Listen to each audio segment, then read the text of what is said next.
Aries, the theme this month I thought I'd continue with has to do with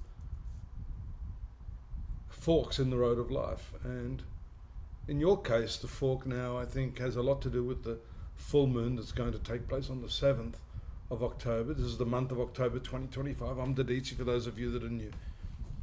And this fork has to do with Saturn and Neptune here, which are retrograde just at the entry and exit points of your sun sign. And these two planets are very different in their action. One is very practical, that's the Saturn principle, which is, I'll start this rolling for you. The Saturn principle, which is pragmatism, earthiness, construction, and manifesting your ideas and your desires, especially career desires, because Saturn rules your career sector. Bringing those desires down into a concrete level, as opposed to this 12th house ruler, which is Neptune, ruling your 12th house of spirituality, compassion. So there's this, how much do I acquire as opposed to how much do I give? The moon moves into that sector on the 4th of October and ask the question again, although you may start to feel rather emotional because the full moon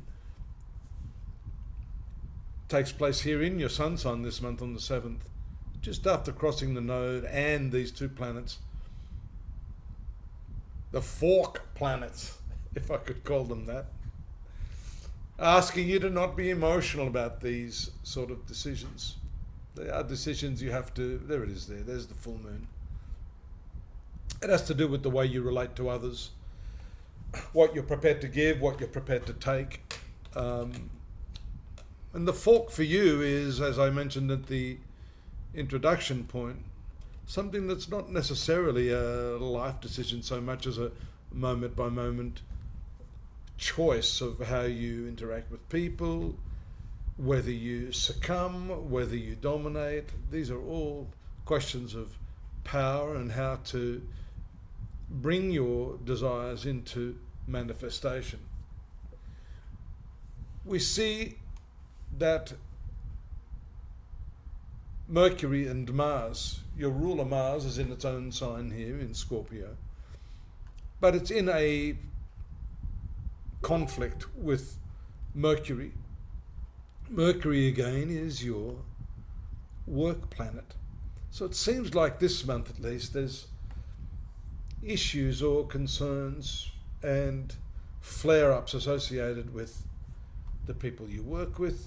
This 8th house, which has to do with other people's money, that's the shared resources you have to deal with. And Mercury and Mars together are combative, to say the least. So there could be some disputes, especially around the middle of the month, as we can see this conjunction of Mercury and Mars are getting quite tight at that point in time.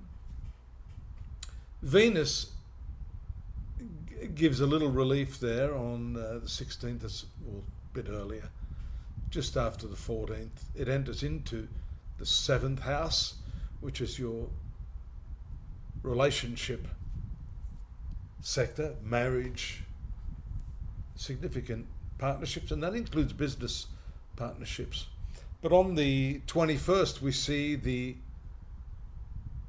new moon here, indicating a breakthrough of sorts, I would say, in that you are able to firstly use the power of Venus, which is persuasive, elegant, sociable, and this new moon, which to me indicates a turning over of the page, a new leaf, and an ability to communicate and interact with the one you love or the one you're committed to, that could be personal or business, in a new manner. And I think that's what's needed right now, especially when we see these pairs, Mercury, Mars. That starts to ease up a little bit after the new moon, and this Saturn and Neptune, and then of course you got the moon and the sun in this new moon. phase. So these are like binary principles, dual combinations, which often require some sort of addressing. And we can see here around the 23rd, 24th, when the sun enters into this 8th house, you've got that new moon having been there, Mercury, Mars, and then the sun. So this is going to emphasize that 8th house, and then again you've got this retrogression of Neptune into that 12th house. 12 and 8, these can be spiritual houses, but again it depends on which way the fork is going to be viewed, whether this is a spiritual solution to your life, whether you want to surrender to the flow, or whether you want to resist it and get your what you consider your just desserts. And that I say because of this 8th house, which has to do with resources, financial resources, and also sexual resources, because the 8th house is the zone of intimacy. And so the barter, the currency here may not necessarily be money, Aries. It may indeed have to do with time, attention, intimacy, all of these things which I think are shared.